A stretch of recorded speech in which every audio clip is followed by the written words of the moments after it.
Pada pagi ini yaitu hal pertama, bagaimana supaya kita diberkati dan menjadi berkat. Bagaimana supaya kita diberkati dan menjadi berkat. Ini hal pertama, yaitu pertama mendasarkan firman Tuhan di dalam ayat 12, di dalam Kejadian 12 ayat yang pertama. Apa yang dikatakan di situ? Di dalam Kejadian 12 ayat yang pertama itu dia berkata, berfirmanlah Tuhan kepada Abraham, pergilah dari negerimu dan dari sanak saudaramu dan dari rumah bapakmu ini ke negeri yang akan kutunjukkan kepadamu. Jadi kenapa Abraham harus keluar daripada tanah Kasdim dan meninggalkan sanak saudaranya? Karena kalau mungkin dia tinggal di negeri itu, bagaimana Tuhan boleh memberkati kehidupan bahkan dirinya. Tetapi Tuhan memerintahkan Abraham untuk keluar dari negeri itu, dari negeri Kasdim itu, dan dia harus pergi ke tempat tanah yang telah Tuhan tunjukkan kepada dia, yaitu di tanah Kanaan. Kenapa di dalam firman Tuhan ini berkata bahwa di dalam kehidupan orang Kristen yang harus mau diberkati Tuhan adalah dia harus mendasarkan firman Tuhan di dalam kehidupannya. Dan dia berkata firman Tuhan menerangi jalan kita dan mengarahkan hidup kepada jalan yang benar. Di dalam Mazmur 116 ayat yang ke-105. Kita hafal ayat ini. Dalam Mazmur 119 ayat yang ke-105. Pasti kamu hafalkan. Pertama, perkataannya firman-Mu. Kamu hafal kan itu? Nah, lipatan. Firman-Mu itu pelita bagi kakiku dan terang bagi jalanku. Nah, apa yang dikatakan firman Tuhan di situ? Karena firman Tuhan itu adalah pelita bagi hidup kita dan terang bagi jalan kita. Saya selalu memperingatkan kita apabila saya membawa firman Tuhan. Saya kata, kalau kita berjalan di tempat yang gelap, kita tidak bawa lampu, apa yang akan terjadi dengan keadaan kita? Nah, kita akan sesat pertama, dan mungkin kita akan tersandung kan dengan benda-benda yang kita tidak ingini. Tetapi kalau kita pergi di tempat gelap dan kita punya lampu, kita dapat suluh itu jalan, dan untuk memudahkan kita berjalan kan. Demikian juga firman Tuhan. Firman Tuhan itu adalah penerang di dalam kehidupan kita. Kalau tiada firman Tuhan, bagaimana kita hidup di dalam kebenaran firman Tuhan? Kan orang Kristen perlu untuk ada lampu torchlight-nya sendiri, yaitu firman Tuhan. Dan apa yang dikatakan di situ?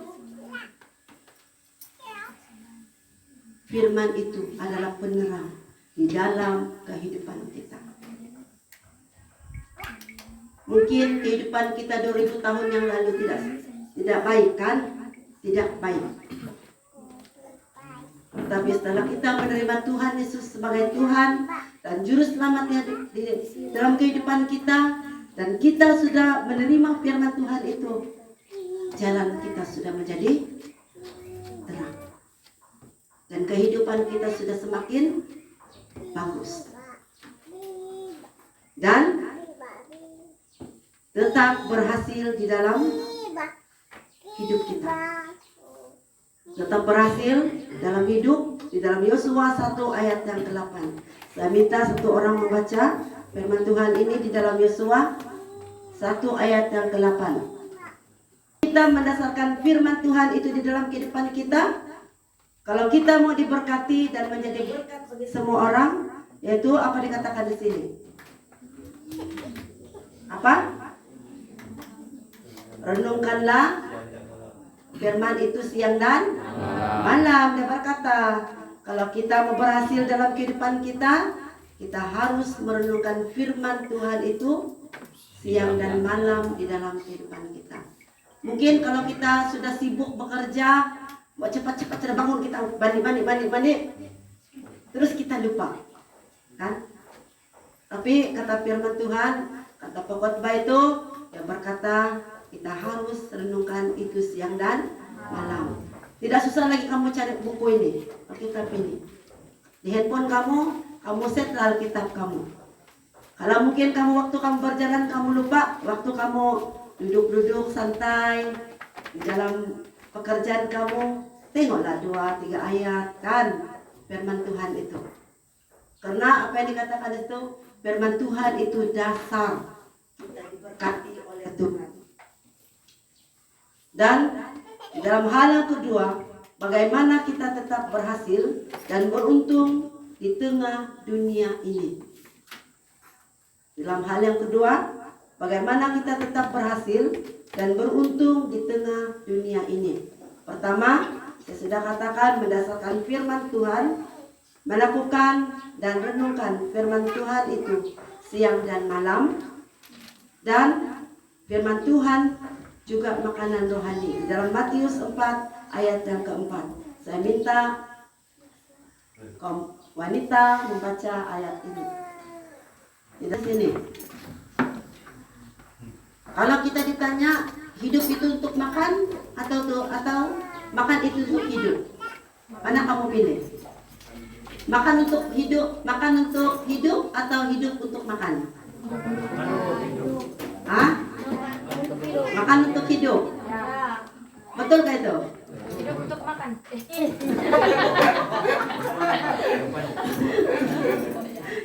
Hidup untuk makan. Makan untuk hidup. Kalau hidup untuk makan, tiba-tiba tiada makanan, apa yang kamu mau makan? Jadi makan untuk hidup. Demikian juga firman Tuhan itu adalah makan rohani untuk kehidupan rohani kita. Karena dia berkata di dalam Matius 4 ayat 4 itu, dia berkata bahwa kita hidup bukan hanya dengan roti saja, tetapi dengan firman Tuhan. Dan dia berkata, kalau saudara makan secara jasmani, mengisi hati dengan perkara yang tidak bermanfaat, kaya dan menganggap tidak berkekurangan, tetapi hatinya kosong, buat apa? Kan? Buat apa? Kalau kita kaya, kita menganggap diri kita berkecukupan, tetapi hati kita kosong. Apa gunanya? Guna gak itu? Guna. Tidak. Kalau kamu dapat istri cantik, tapi tidak pandai kerja,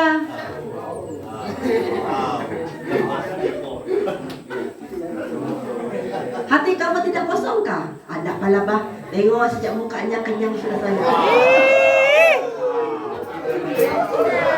Kan?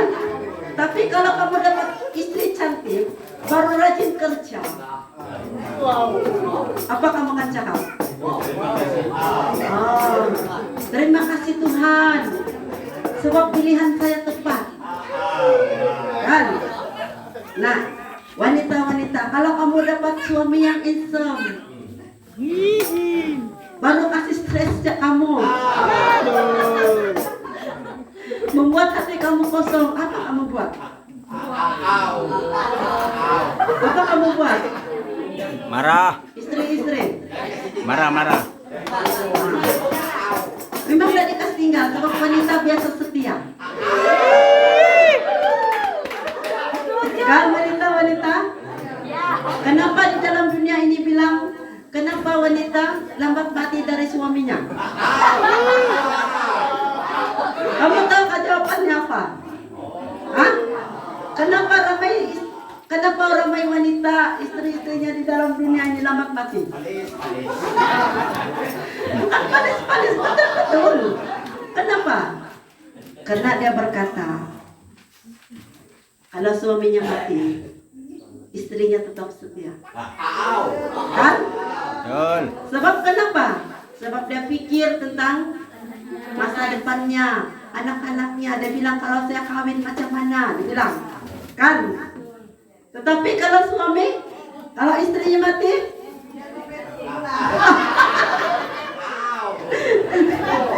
apa?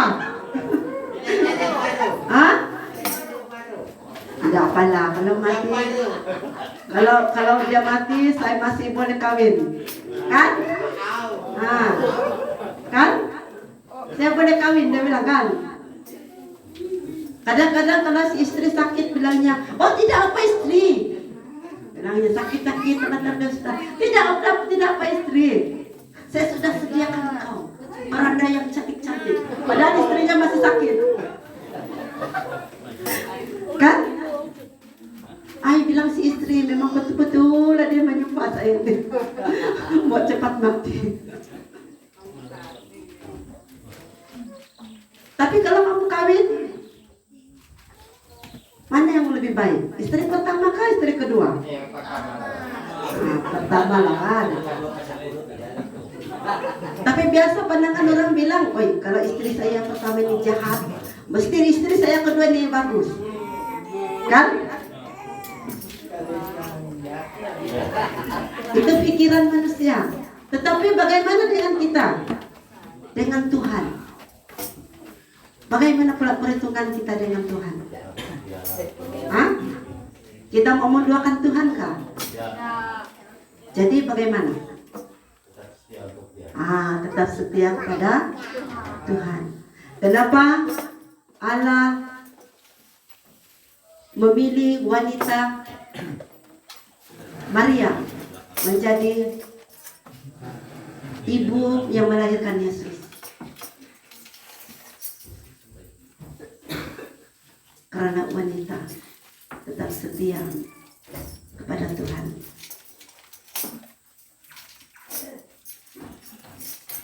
Kita lihat apa yang dikatakan di dalam firman Tuhan itu.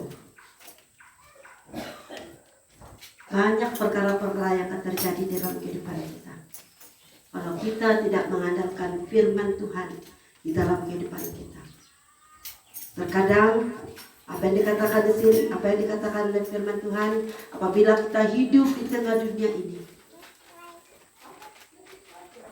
kita akan mengalami berbagai cabaran di dalam kehidupan kita. Tetapi dikatakan firman Tuhan di sini bahwa firman Tuhan itu harus menjadi makanan rohani di dalam kehidupan kita, makanan utama di dalam kehidupan kita. Sebelum kita memilih pasangan kita pernah berdoa kepada Tuhan? Pernah. Kata si Jun pernah.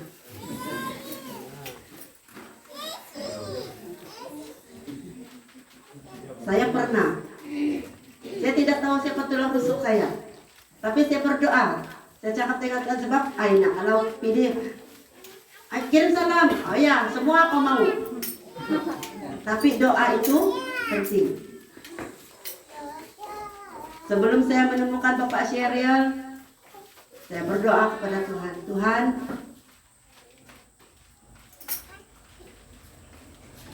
kalau saya punya jodoh, biar orang itu suka saya suka dia, keluarga saya dan keluarga saya suka dengan dia. Saya berdoa seperti itu. Saya tidak juga minta biarlah Tuhan tunjukkan. Tapi saya berdoa biarlah orang itu adalah hamba Tuhan. Tapi kenapa saya harus kenapa saya harus berdoa seperti itu? Sebab saya tidak tahu siapa jodoh saya. Walaupun orang lain bilang, kawan-kawan sepelayanan saya berkata, kau terimalah dia, dia bilang. Ya suruh saya terima Bapak Sheryl. Tapi saya diam, saya tersenyum. Saya tidak juga katakan bilang tidak mau, saya juga tidak katakan saya mau. Kan? Sebab kita sudah berdoa kepada Tuhan. Akhirnya orang yang tidak pernah saya sepelayanan dengan dia tiba-tiba pula jadi suami saya. Karena apa? Karena kuasa doa itu sangat penting di dalam kehidupan kita, kan? Tidak kisahlah siapa jodoh kita. Yang penting kita mengandalkan Tuhan di dalam kehidupan kita. Karena dikatakan di dalam firman Tuhan itu, dasar hidup kita adalah firman Tuhan. Itu yang membentuk kita menjadi orang yang sangat diberkati oleh Tuhan. Oleh sebab itu, dia berkata, kalau hatimu diisi dengan firman Tuhan, hatimu akan dirubah dan penuh dengan kepastian. Karena firman Tuhan sanggup merubah hidup kita menjadi sempurna. Ada amin? Firman Tuhan itu dasar di dalam kehidupan kita. Karena Alkitab adalah kompas kehidupan. Kalau kamu pergi berjalan di suatu tempat, kamu tidak tahu tempat itu, tapi kamu mau pergi juga tempat itu.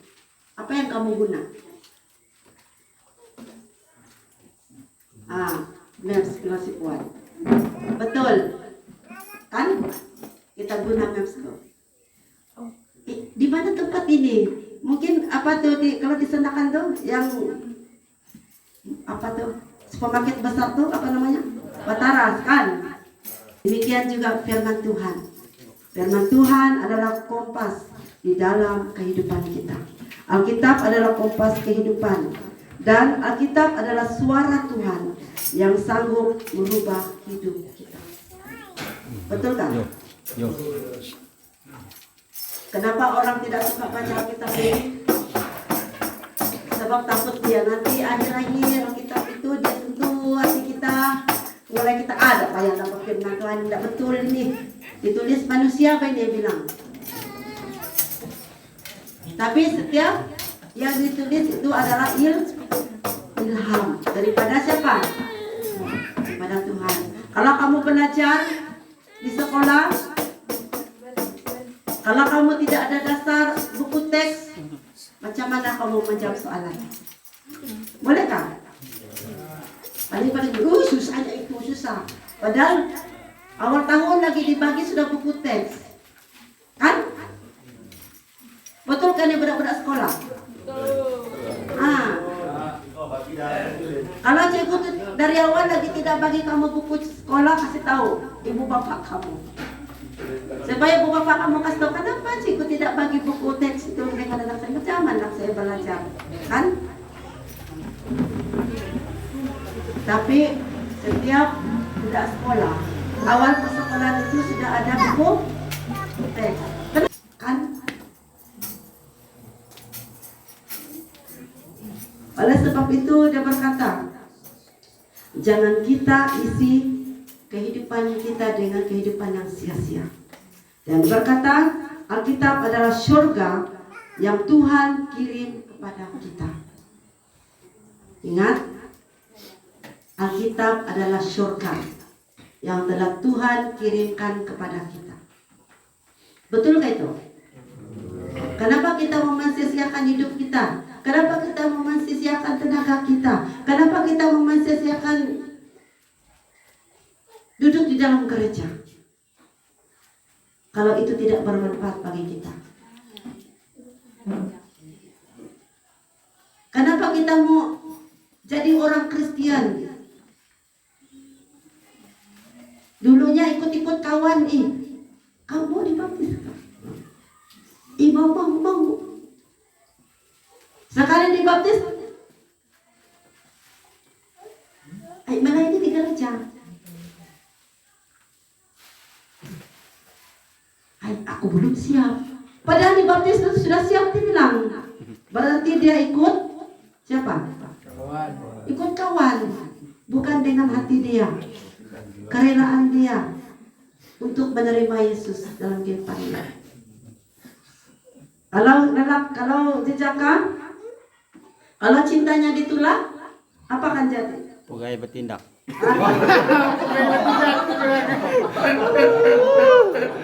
Cepat toh jawabannya. Jadi kalau sudah pugai bertindak,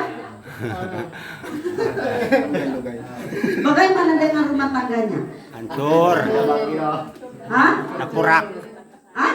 Napurak sudah. Sebab pugai itu yang bertindak, bukan Tuhan yang bertindak. Jadi rumah tangganya kurang karena dia tidak dasarkan firman Tuhan di dalam kehidupannya. Kalau kita cinta Yesus, kita harus dengan sungguh-sungguh. Kita ingat bahwa dia berkata, Alkitab adalah surga yang Tuhan kirim kepada kita. Saya bersyukur hari ini sebab Puan Priska dari dulu sama-sama dengan saya, bukan dalam melayani, ikut-ikut saja sampai sekarang dia tetap setia kepada Tuhan. Dulu kami ikut mendiang Pacik Masita itu. Dia bilang kita pergi Madai, kan? Masa itu adalah pelayanan pengabdian, dia bilang. Dia ini bukan pastor, Pacik Masita ini bukan pastor, tetapi dia melayani Tuhan. Seorang melayani Tuhan. Saya tidak tahu apa jabatannya dalam gereja, tetapi dia seorang yang setia melayani Tuhan. Pengurusi kan dia? Pengurusi. Dia bilang kita pergi Madai. Cerita-cerita kami juga. Betul kan? Betul. Kalau kita memilih hidup yang salah, kalau kita memilih jalan yang salah, selamanya kita akan menjadi Salah. tidak Betul.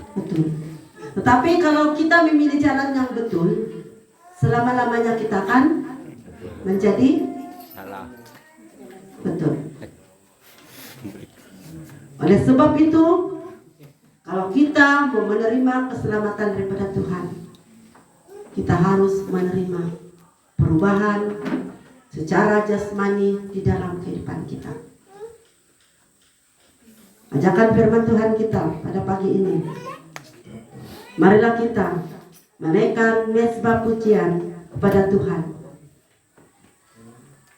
Marilah kita tetap selalu memuji, menyembah, dan memuliakan nama Tuhan. Mari kita memakai hidup kita untuk terus hidup di dalam pelayanan. Apapun keadaan hidup kita, apapun yang terjadi di dalam kehidupan kita, jangan kita tinggalkan Tuhan. Karena Tuhan itu adalah satu-satunya penolong yang setia di dalam kehidupan kita. Dan apa yang dikatakan di situ bahwa marilah kita membangunkan iman kita, memisahkan hal-hal dunia dari diri kita. Yang kedua, itu marilah kita membangun iman kita dan memisahkan hal-hal dunia ini dari diri kita. Kita tahu kan, kita paham apa yang dikatakan oleh firman Tuhan ini? Kamu paham gak? Paham? Macam sikit saya paham nih. Yang tidak pahamnya tidak banyak. Ramai yang tidak paham. Kan? Ya kan? Dia berkata, marilah kita membangunkan iman kita dan memisahkan hal-hal dunia dari diri kita. Maksudnya apa? Kita harus meninggalkannya, membuat hati kita kosong. Tetapi mari kita arahkan diri kita kepada Tuhan dan melakukan perkara-perkara yang berkenan di hadapan Tuhan. Oleh sebab itu,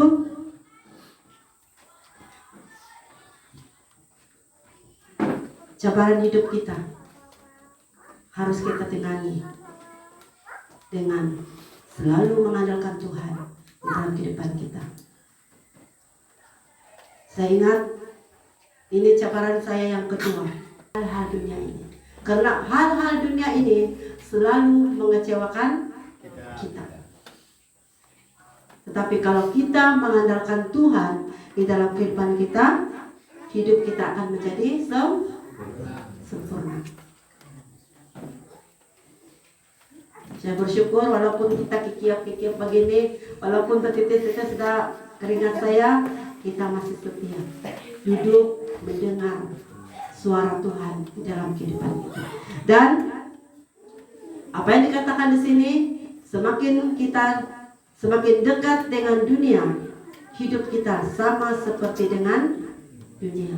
Kalau kita hidup seperti dunia ini, kita akan menjadi seperti dunia ini. Betul kan? Betul. Macam takut. Kan? Betul. Tetapi kalau kita tidak mendekatkan diri kita kepada Tuhan, kita sama seperti siapa? Wih, takut juga. Takut mengaku. Kalau kita dekat dengan Tuhan, kita sama seperti dengan takut juga. Satu orang dia Tuhan dia bilang.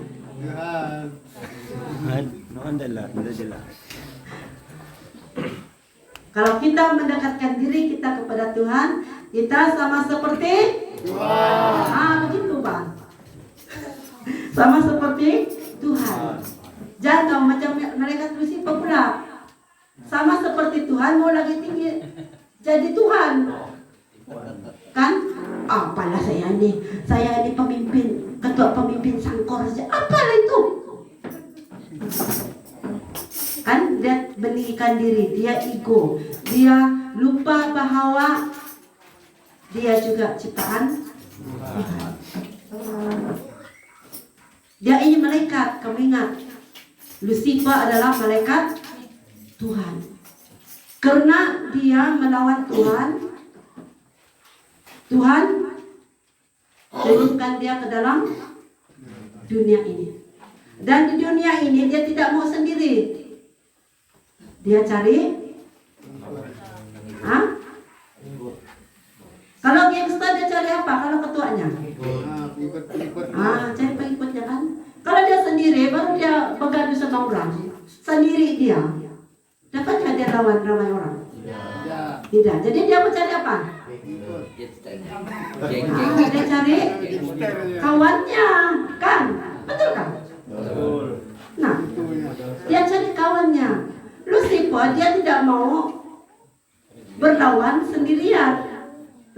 dia cari orang-orang yang boleh berkawan dengan dia.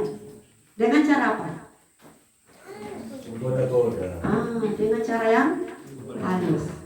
Kamu nampak itu iblis? Cantik kah? Atau tidak cantik? Hah? Cantik, handsome.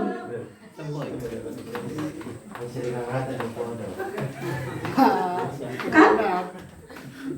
Kamu tidak percaya saya cakap? Iblis itu cantik, handsome. Kenapa saya harus cakap seperti itu? Hah? Kamu pikir? Kenapa ya? Dia boleh menyerupai manusia. Apalagi yang sudah belajar yang baru-baru SSTS tuh? Sebab dia ciptaan Tuhan. Lepas tuh?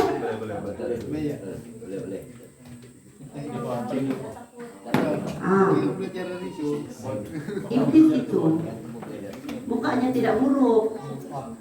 Kenapa pula ramai orang suka ikut dia kalau dia buruk mukanya? Kan?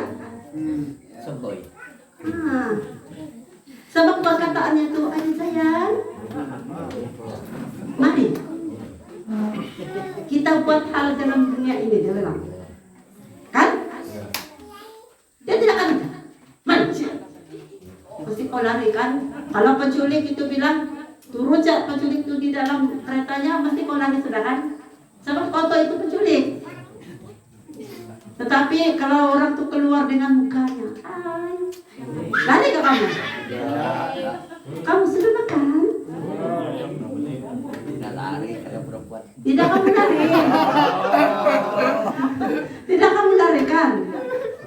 Iblis seperti itu. Bila dia mencari kawan, dia tidak guna kekerasan, tapi dia guna cara yang halus. Oleh sebab itu kita harus hati-hati. Dengan cara yang halus, nanti mama bapak kamu cakap, mari sini nak. Kamu lihat, iblis kau dia bilang. Salah tempat sudah tuh, kan? Salah alamat, kan? Nah, mari makan nak kita. Apalah iblis nih?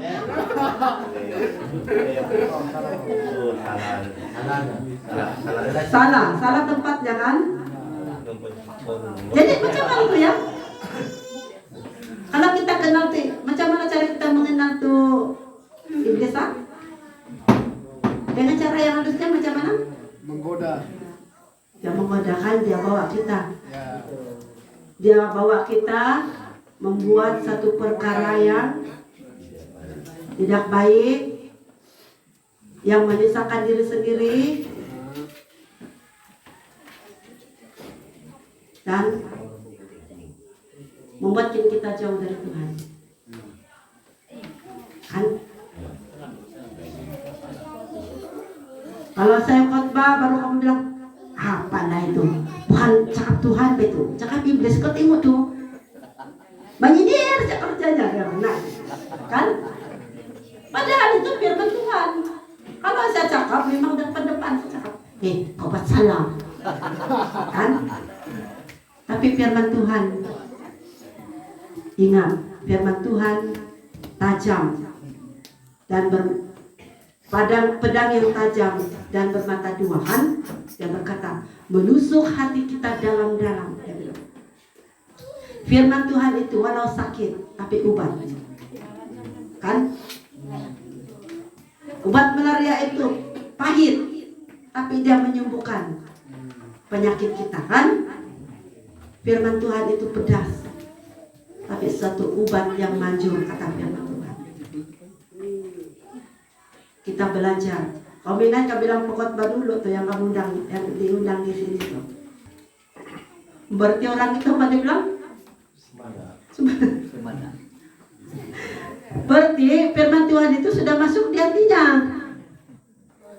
Jadi dia tidak perlu lagi firman Tuhan itu, dia bilang. Semana sudah dia.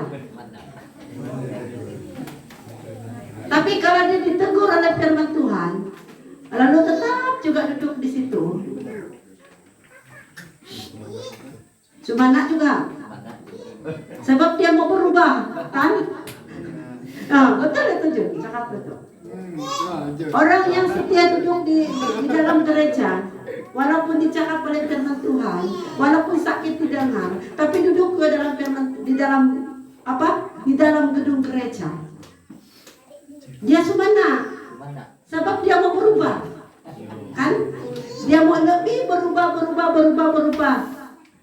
dan sama seperti Tuhan Yesus. Oleh sebab itu dia berkata di sini, ayat terakhir firman Tuhan kita di dalam Roma itu, Roma 12 ayat 1 hingga ayat yang kedua. Kita lihat ayat terakhir kita di dalam Roma. Di dalam Roma 12 ayat 1 hingga ayat yang kedua. Apa yang dikatakan firman Tuhan di situ?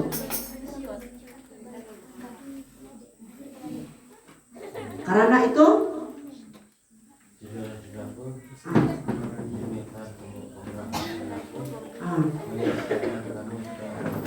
mempersembahkan tubuhmu sebagai persembahan yang hidup dan yang kudus dan yang berkenan kepada Allah, itu adalah ibadahmu yang sejati. Oke, ayat 2. Ayat 2.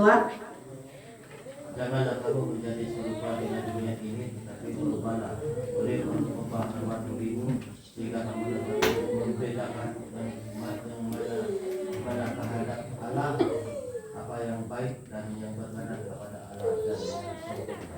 Oke. Apa dikatakan firman Tuhan di sini? Pertama, persembahkanlah tubuhmu sebagai persembahan yang hidup dan yang berkenan kepada Allah. Sebab itu adalah ibadahmu yang sejati. Dan dia berkata, janganlah menjadi apalagi, tetapi berubahlah sehingga kamu apa yang baik. Oke. Ini dasar yang harus kita tanam baik di dalam pikiran dan hati kita. Kalau kita mau menikmati berkat, kalau kita mau menjadi berkat bagi semua orang, berubahlah. Karena dunia ini tidak menjanjikan keselamatan bagi kita semua. Tapi Tuhan sudah berjanji. Ibadah kita yang sejati adalah mempersembahkan tubuh kita kepada Tuhan. Mari kita bangkit berdiri.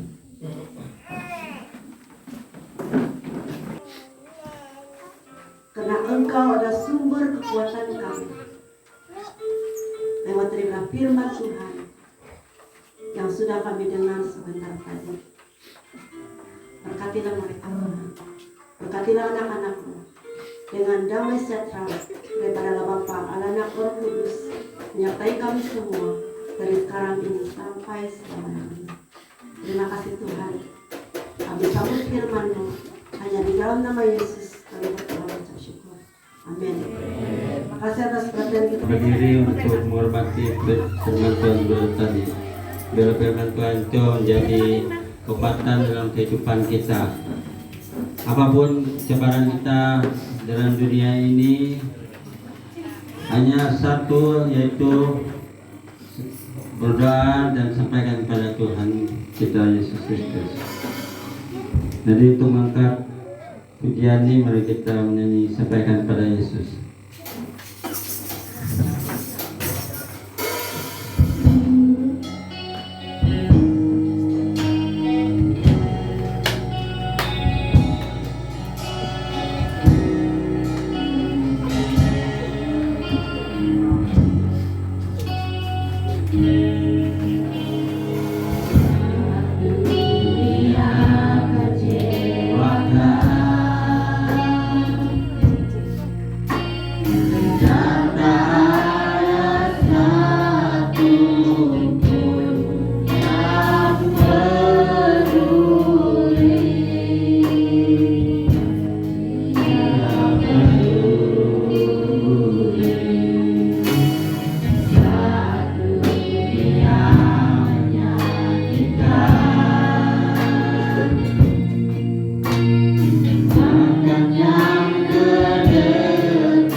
Akan sampaikan pada Yesus dengan sikap doa kita.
Tepuk tangan untuk Tuhan.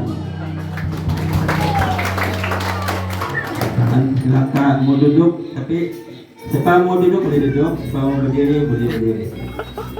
Kita masuk dalam tangguh persembahan kita.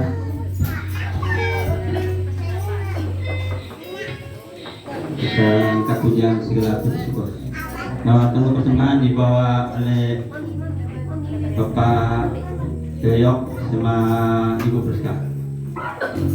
Bukan Deyok ya, Deyok itu yang langsung Indonesian tuh.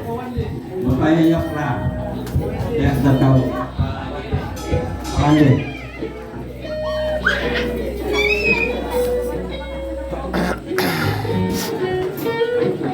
Oke, udah siap? Oke.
duduk.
Tongkat dari Rinatul Pekamal. Pekamal. Pekamal. Nah, Pekamal.